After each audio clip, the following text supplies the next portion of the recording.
Masterpiece back here on 105.3 The Fan. Right now, we bring to you the newest linebacker for the Dallas Cowboys. It is Eric Kendricks. Eric, how's this training camp going so far? Great. Oh, my God. Yes! We're in California. Let's go. Come on. You want me to do a different intro? There's going to be so much editing later. Yeah. Wow. We did it. All right, just so I can say I did a clean version of it. K&C Masterpiece back here on 105.3 The Fan. Right now, we bring to you the newest Dallas Cowboys linebacker, Eric Kendricks. Good afternoon, sir. What's up? I just want to tell everyone we'll have another version of this interview that you'll have to take a listen to. There might be a lot of beeps in it, but it's going to be really fun. I was just talking with Zeke, and one of the things that he said that I thought was a really good philosophy is one of the things about training camp is you're out here, you're spending more time with the guys both on and off the field. It builds the camaraderie, which makes you want to play more for one another. Is that – I know training camp's important for other reasons, but is that one of the big things that helps? 100%. Locker room is crucial, especially during training camp. You know, everybody's working. Everybody's a little bit tired. You know, your feet get a little bit sore. So all the little joking around, you know, getting to know somebody, you know, even on a serious level, you know, getting to know someone personally, you know, you may relate to things in your past. That all comes into play, and you know, you wouldn't realize when it really comes into play on the field, but it matters. Fourth quarter. When you're talking about some of these serious conversations, well, I've always been curious. It probably changes year to year, team to team, but like give or take, how many like really close relationships do you feel like you have on the team? Y'all are all close inherently, but like how many guys you're like, oh, dude. Oh, right now? Yeah. Yeah. I would say there's for sure a handful. You know, some guys you just get along with real well, like you've known them for a while. You know? Obviously, I built relationships on other teams in that as well. College, high school, you know, with the Vikings, with the Chargers, you know, but even last year, you know, I had relationships that grew throughout the season. So I'm looking forward to that as well. You know, I'm still kind of new here, and I know a couple people, but at the same time, I'm building those stepping stones too.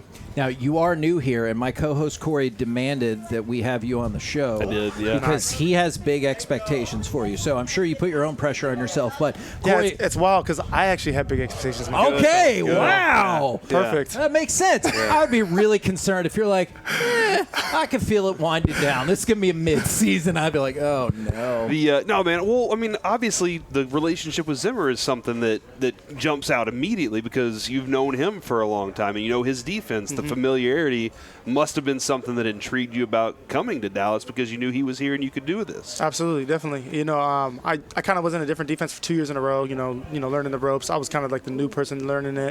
And, you know, it was cool. I ended up learning it, but, you know, I feel like my comfortability in this defense, playing Mike in this defense, you know, the variations, the changes, you know, the adjustments we make at halftime, our preparation week to week, you know, is what I want to get it back into.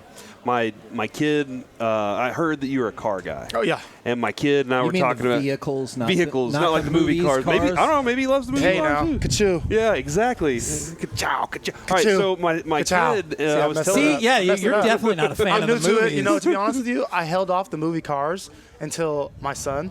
So I just had my son, you know, we watch Cars now, but I haven't watched the movie until I literally saved it for myself, and now I love it. It is. Yeah. I love it too. Yeah. Now my kid, he's 13 and he's starting to get into cars, and he was like, "Do you think he would buy the Mercedes Avatar Vision car? Have you seen it? Have you seen it with the scales on the back and everything?" I was like, "I don't." Absolutely, that's going to be out of my price range for sure as far as vehicles is concerned.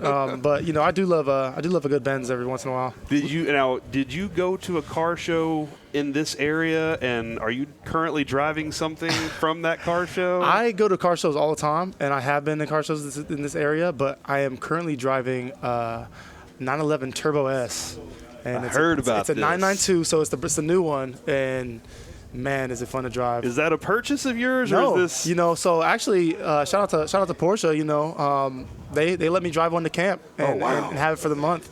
So you know, I have a good relationship with them. I've done a couple racetrack days with them. I own a GT3 RS, the former version. So you know. let's go. Match made in heaven. Do you feel like the common people call it Porsche and the really in the know people call it Porsche? Yeah, I mean, I just try to call it Porsche as much as possible. You know, every once in a while a Porsche comes out because that's just how, us Americans are used to saying it. But I don't know.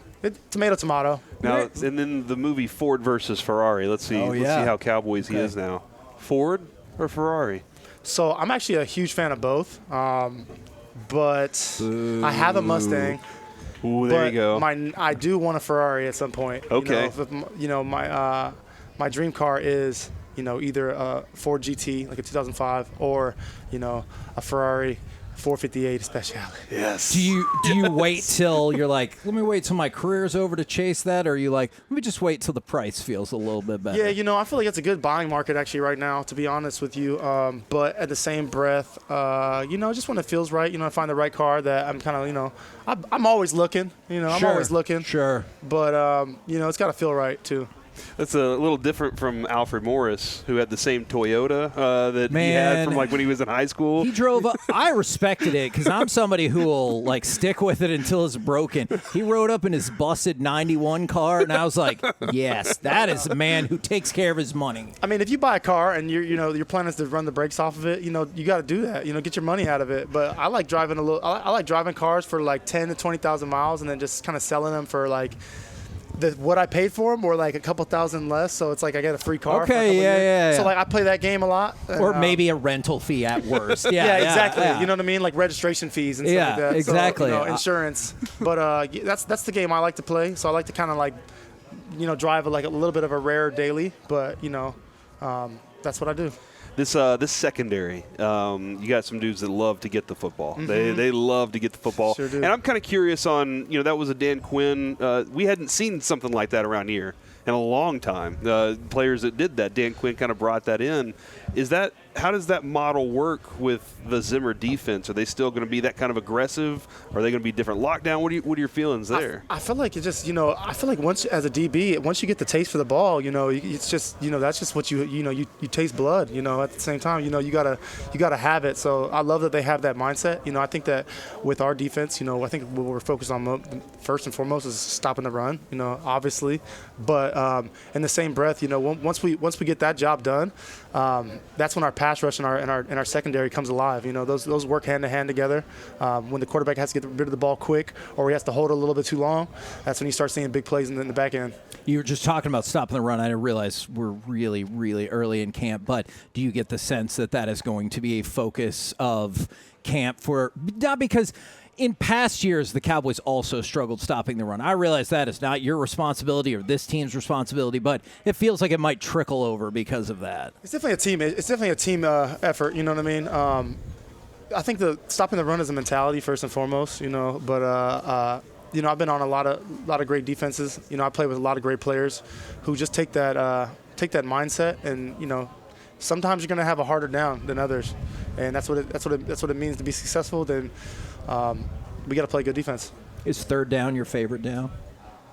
That's the money down. Absolutely. There you go. There you go. Now, one of the things that we were talking about off air, Summer Olympics getting started. Do you have a Summer Olympic sport or athlete that you're interested in checking out? My wife ran track in college. Oh. And soccer. She played soccer as well. So I think those are the two that we kind of key in on. Those people are the best in the world. Obviously, we know that. But it's just crazy to see, them running over and over and over again. I was at UCLA. I train at UCLA in the off seasons, and a bunch of track men and women are there working their butts off. So it was cool to see them put in the work, and then run and then beast it in the trials and stuff like that. So, they're going to be representing our country, and it's cool that I got to share a little bit of a gym with them at some point. Do you like one of the things we were talking with our producer about? I think I like the Winter Olympics better because from Texas, I can see people run, I can see people swim. I never get to see someone go, "Hey, do you want to go slalom or whatever?" Like that never happens, and so I think I'm more partial to the Winter Olympics, even though the Summer Olympics are awesome. I'm just like, I don't ever get to see these sports. I don't know what a luge is outside of this. And it's crazy because like you have people who are dedicating their lives to these sports too, Right. and it's like some of the sports that are so foreign to you, and like so like, but they're masters at them. You know, it's crazy. And you see them sweep the yeah, brush on that curling. It's real. Oh my gosh, Yeah, real deal. Canoe slaloms and all that too. All right, Bobsled. yeah, exactly. The when you get out of the car, you got the car, you got the clicker and everything. Do you hit it once or do you hit it twice just to make sure? You gotta hit it. You gotta hit it once. Once is just you not even thinking about it. Boom. Twice is when you walk away, you look back at it. Boom, boom. 3 times. Did I lock that? That's what I'm talking about right there. Bump, bump.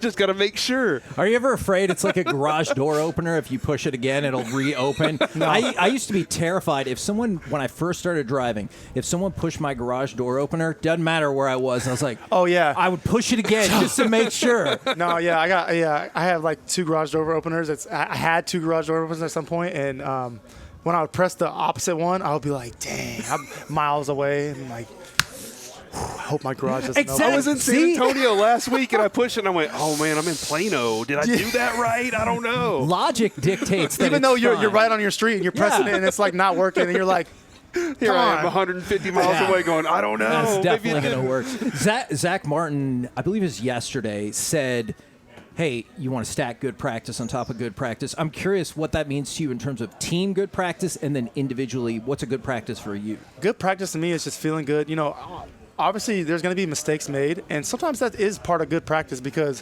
when you make a mistake, especially like if it's a new play or new concept or someone throws something at you where it's like,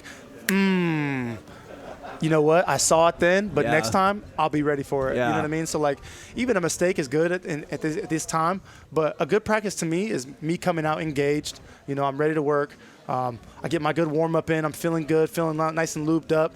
And from the first snap, from the first start, like I'm locked in. I'm ready to give the calls. I'm ready to command. I'm ready to communicate. Like there's no lull, there's no lag. That's a good practice to me. Like being sharp and being crisp with communication. How do you feel about Corey? How do you feel about the versatility thus far on this offense? Because obviously we had some people playing linebacker that you might think are better suited for safety. We've talked about how versatile Micah Parsons is. What do you think about the versatility this defensive group brings to the table? I feel like it's going to be interesting because we have a lot of ways to attack people. You know what I mean? We're going to have a lot of ways to draw things up in the dirt.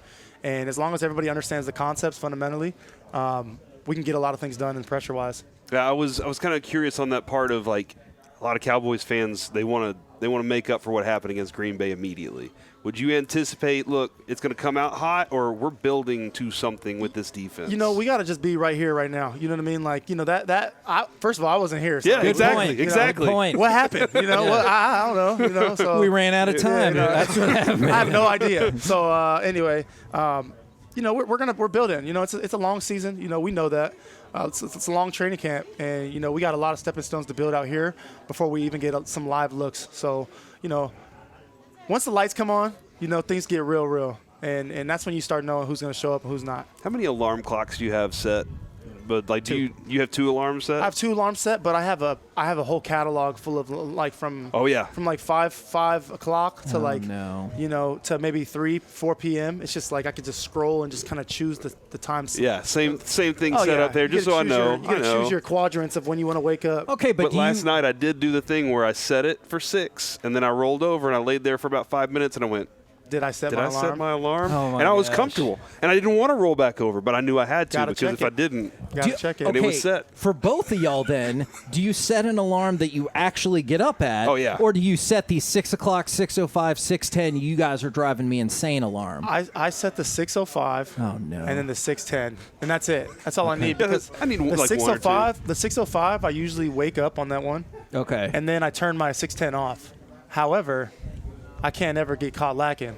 You know what I mean? Yeah, Exactly. So definitely. I need that extra, just in case. Okay. I look, you've made it this far. We're hoping big things for you. So I guess I probably shouldn't tinker with your system. It seems like it's working. Eric, thank you very, very much for the time. We really appreciate it. Hey, easy guy. Oh, we're not doing that anymore. I'm sorry. Thank you very much, Eric, for the time. We really appreciate it. No problem. I guess take care.